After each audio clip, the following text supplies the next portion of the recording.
Welcome to the Soul Archaeology podcast, a space for connection, resonance, witnessing, and learning. Together we'll harvest medicine from the spiral of life, sharing conversations with other embodied humans who have navigated their own initiations and found alignment with their true soul essence. With weekly astrology, energy updates, embodied conversation, and channeled teachings, this is a space for you to land and find resonance with the spiral of your own soul.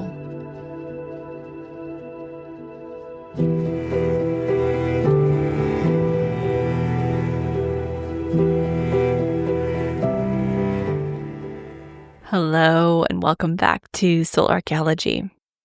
We are really starting to move out of eclipse season. Last week was a little jerky. We had some Mars and Pluto squaring, some intensity coming to the surface with that. I think so many of us have had deep excavation over the last month. From the beginning of the new moon in Virgo on August 22nd, 23rd, into eclipse season with the full moon in Pisces, the lunar eclipse on September 7th, and then the new moon solar eclipse on September 21st. So it's been officially a week since the solar eclipse in Virgo. One of the most potent and transformative months, September of this year. We're moving into October this week. We're starting to move away from the eclipse window. The eclipse window stays open until the new moon in Libra on October 21st. But we slowly start to sort of taper down and integrate and digest eclipse season more and more. We had the equinox last week. We had the start of Libra season, and then we went straight into this Pluto-Mars squaring. And as we enter this week, we get a little bit of a respite, this reprieve, this opportunity to just kind of land, to take note. What happened? What surfaced for you? What have you been moving through and working through? And in this episode, I want to go into the energy of October. Where are we headed? What are we moving into? Virgo season with eclipse season really stripped away what's unsustainable. What has been keeping us from moving beyond our thresholds. Our capacity has been stretched. How much nuance can we hold? How much expansion can we hold? How much chaos can we hold? It brought us straight down to the studs, going back to the practices, the rituals, the ways that we can control our response to life, to the world. Going back to basics, back to the things, the building blocks of our systems, our nervous system, our immune system, tending the vessel that holds everything. If you want to manifest, go straight to your nervous system.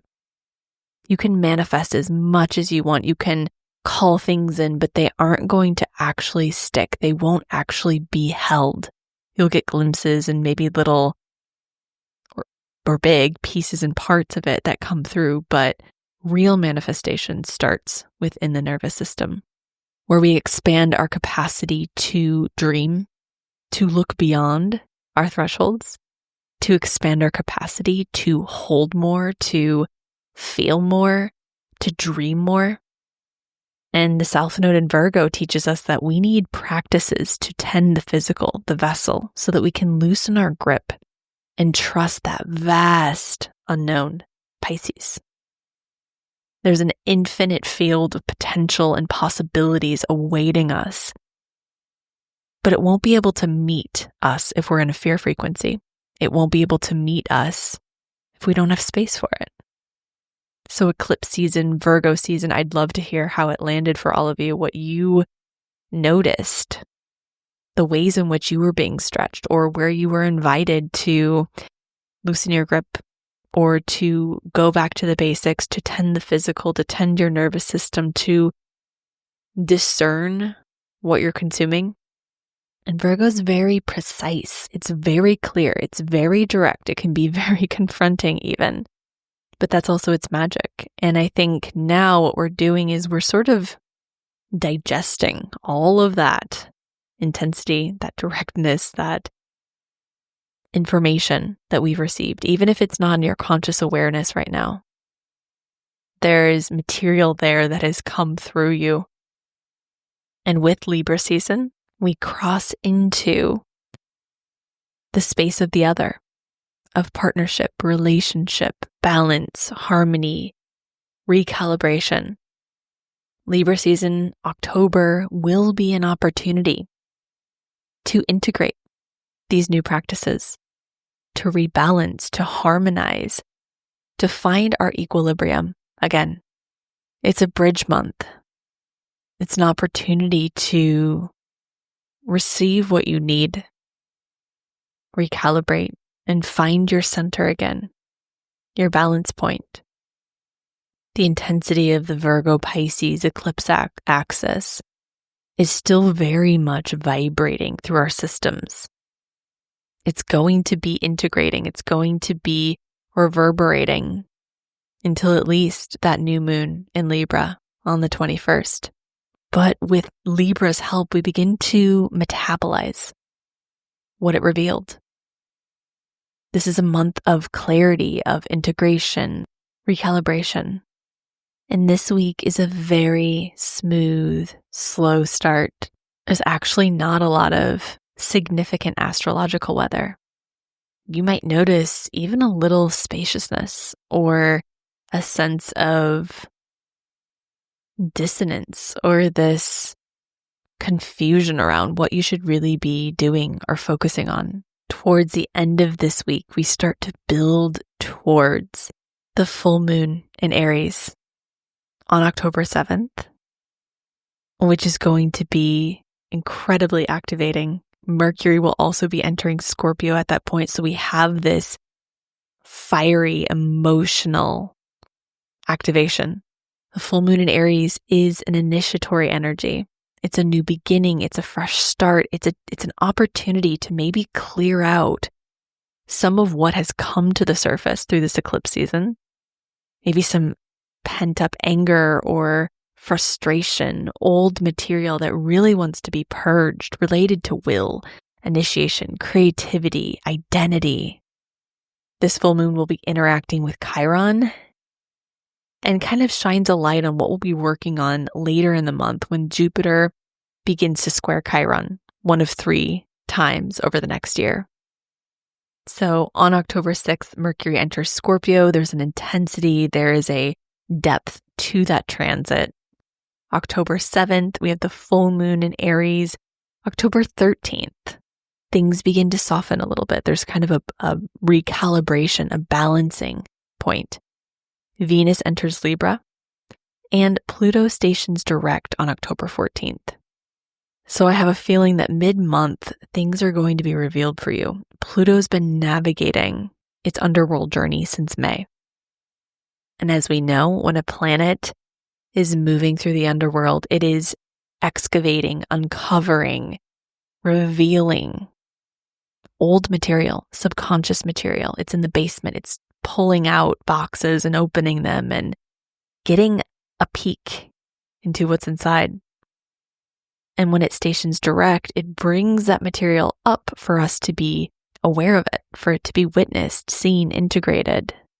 Especially with Mars and Pluto squaring off last week, there's tension in the air, but you might not have a clear pathway out of it. It might feel like you're stuck. It might feel like something you've been sitting with since last November, since May, something you're trying to figure out or something you need to make a decision on. There might be some clarity that comes through mid-month when Pluto stations direct. And then on October 20th, Mercury meets with Mars. Mercury in Scorpio meets with Mars in Scorpio, and this is an underworld journey. Once again, something will be revealed. This is not This is not necessarily a calm, easy, breezy month, but there's this deep undercurrent of stabilization that we get to access. So things will be revealed, but we have a new baseline. We've traveled deeper through this eclipse season. We have more capacity to be with these revelations, to be with these insights. We've integrated deeper parts of ourselves along the spiral through this descent work. And it makes meeting these edges, meeting these revelations, meeting these harsh or hard truths a little bit easier because we have that built-in stabilization, that capacity, that ability to hold. This new moon in Libra will also bring relational resets, new agreements, new opportunities to reset relational dynamics. Maybe you've been bumping up against someone.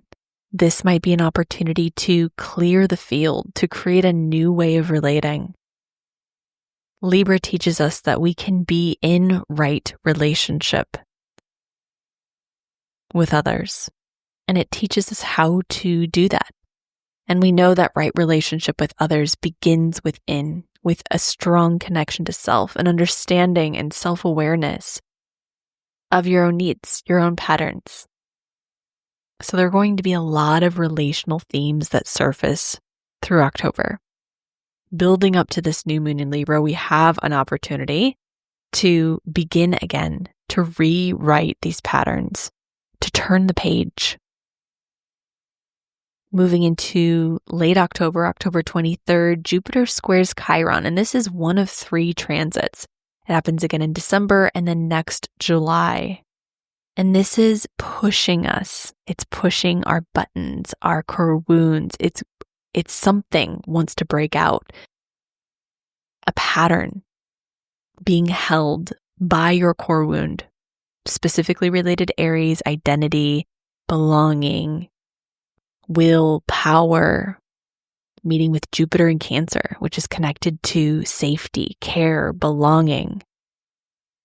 Are you leaning too much into safety, or are you afraid to really grow your roots, to commit, to deepen, to soften?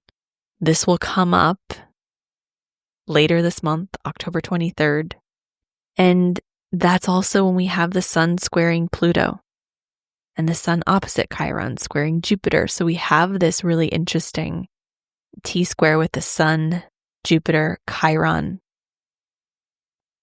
Pluto towards the end of this month, that it's really wanting us to break out of something, to break out of a pattern of staying small, being small, playing it safe, or self-sabotaging safe, committed, healthy relationships.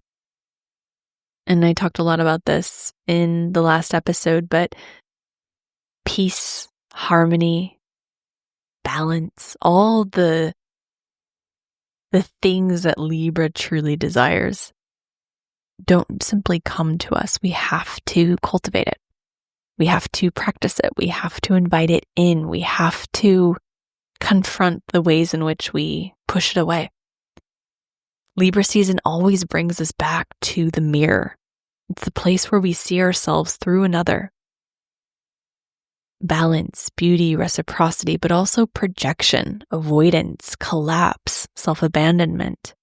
This season is about sacred recalibration, about using the data that we gained through eclipse season to form new patterns, new ways, new habits, what relationships, what commitments, what agreements actually feed life back into your body. And Libra reminds us that we're not meant to do this alone. But it also insists that we cannot lose ourselves inside of togetherness. The evolutionary journey of Libra is to step into right relationship, to step into relationship as an equal, not collapsing into another, not avoiding, not dominating, but learning to hold tension in the space between, in the middle space, in the relational space. And before the lunar nodes moved into Virgo and Pisces, they were in Libra and Aries. The South node was in Libra, the North node in Aries. from 2023 to early 2025. And it was teaching us where we self-abandon, where we avoid, where we're afraid to really take the reins of our lives, to really meet discomfort, to meet confrontation, to meet our edges. We've had quite charged Libra seasons. We had eclipses in Libra the last few years, and we get a little bit of a different energy this season. We're not in eclipse season. We are in the eclipse portal. We're tapering down. And it's a bit confronting. We really have to see ourselves clearly in the other. There will be a lot of relational mirroring happening this month. A lot of opportunities to see yourself clearly in another. You might have a lot of reckoning with your current relationships, your relationship to self, your relationship to others. What relationships still feel aligned with this new version of you?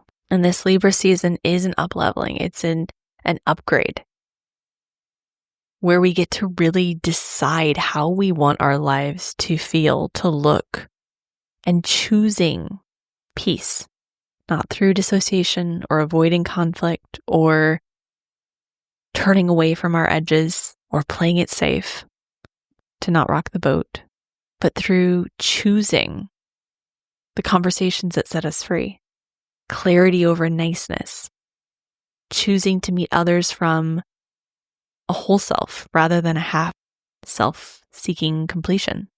That we need to meet those edges. We need to meet the discomfort. We need to meet the places where we hold fear and the places we avoid in order to feel more whole, in order to feel more resourced, and teaching us that our own inner regulation, our own center point is found through the rituals, the practices, the things that we have found in this eclipse portal that really work for us.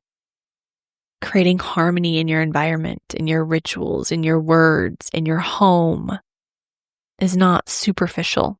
It's nervous system regulation. It's what allows us to show up for the hard conversations with grace. I'm a Libra, and I always had so much shame around needing things to be beautiful, needing things to be clean, needing things to have, or sort of prioritizing this external beauty, being in beautiful places, being in nature, having beautiful things around me. That doesn't mean they need to be fancy or expensive or trendy, but for me, it's all about beauty. And that's because Libra finds inner harmony through outer harmony. And that doesn't mean it needs to rely on someone else for harmony, but it means that a space that feels harmonious and balanced and beautiful can create internal harmony as well. And that can be nature. It doesn't have to be your home or your space, but nature is naturally balanced. And when we have this internal harmony, this sense of regulation, we can show up for the challenges. We can show up for the hard conversations, with the confrontations. We can meet those edges with more capacity because we've created space for it. We've prioritized it. It's become part of our practice, part of our ritual, part of our routine to process what's keeping us from that peace. And when I say peace, it might feel nearly impossible to imagine being at peace with what's happening in the world, with what's unfolding. But peace can be a little pocket, a reprieve, a place to land, even for 10 minutes. And the more you find those pockets and spaces, the more they expand, the more accessible they become, the more opportunity you have to access them, even when there's a lot of chaos, a lot of difficulty, a lot of pain, a lot of fear. And it's just important to remember that we get to choose that. We get to find that. We get to cultivate that space that is ours, that is our right. And like working out, building a muscle, the more you create space to access that inner peace point, that pocket, that realm, the easier it is to find. You build that muscle. You build resilience. You build capacity. So this month is going to challenge us a little bit. We're going to meet some edges, but we have some new practices. We have some new insight. We have more of a base foundation to hold some of this. A lot of our lessons will probably come through relationships, through our interaction with the other, the mirror or mirrors in our lives. We have a pretty big 2026, especially earlier in the year, February in particular. There's a lot of change coming up next year. And I think in many ways, we're having to audit every aspect of our life, including our relationships. Which ones feel in alignment? Which ones feel reciprocal, balanced? Where can you be really true with the people in your lives? The clear mirrors are such a gift. When we witness ourselves in another, especially a very clear mirror, it can be so confronting. I have a feeling many of you are a clear mirror. Most of my clients are. It can be incredibly confronting, especially for people who haven't integrated their shadow, for people who haven't seen themselves clearly reflected in another. It might be incredibly painful to be that clear mirror because you experience rejection, because they're not rejecting you, they're rejecting their reflection of themselves within you. And if you're a clear mirror, you probably get a clear reflection of yourself in others as well. And that can be confronting too. But the more we meet that reflection, the more we love it, the more we own it, the more we open to it, the faster we move through this work, the less resistance, the less pain. So let's meet this month. These confrontations, these awakenings, these revelations. Let's enjoy Libra season. We're going to be moving into Scorpio season after that, and you all know what that means. So this is a time to reap the harvest of what you've moved through this year. It's been a wild and crazy year. And the card I pulled today from the Untamed Elemental deck is the Bee card. And it's all about defiance. She is the hem of the flower family, a social insect of intricate memory and impeccable taste. Physically speaking, she should not be able to fly, yet she defies the laws of aerodynamics. Winged magnet of nectar and holy diviner of ambrosia, Bee bathes in pollen and spreads her message far and wide. Bee moves beyond her limitations, her life an object lesson in overcoming the impossible. Often our life's momentum originates from the harsh push of our fears rather than the magnetic pull of our dreams. When this happens, we succumb to our collective histories of limitation. Bee says that this is your time to express healthy defiance. Streamline your behavior to reflect where you're going, not where you've been. Sip sweetness from the flowers that speak directly to your heart rather than the ones you are drawn to by habit. And, like Bee, you will be magically upheld on a trajectory to success. When it's balanced, you feel like you have sustained focus, joyful effort, bold breakthroughs. When it's imbalanced, you might have a fear of failure. To bring into balance, hold a boundary that protects the momentum towards your vision. I love bee medicine so much. There's so much medicine in bee. And it's such an incredibly dynamic and divine being. And we're so lucky to have it on this planet. And quite frankly, we need it desperately. So thank you, bee medicine, for coming into this episode. And thank you for being here. Thank you for showing up. Thank you for sharing, rating, reviewing this episode. If you're new here, welcome. I encourage you to go back a few episodes. That's where there's a lot of material about eclipse season, about what we're navigating, the really deep nitty-gritty of the times. I am opening up space for my one-on-one mentorship beginning in October. And this is a very deep, very intimate, one-on-one private mentorship experience where we navigate the deep core layers of you and meet these parts and pieces that want integration, that need integration. This container is really meant for women who are moving through change portals, moving through transition, or if you're feeling like you need guidance through this portal. It's my most intimate offering. I absolutely love this container. I love all of my clients, every single person I work with. I'm so grateful and so honored to work with some of the most powerful, magnetic, intelligent, self-aware humans. And in this container, we integrate all of the work that I'm trained in: quantum and intuitive healing, somatic healing, alchemical alignment.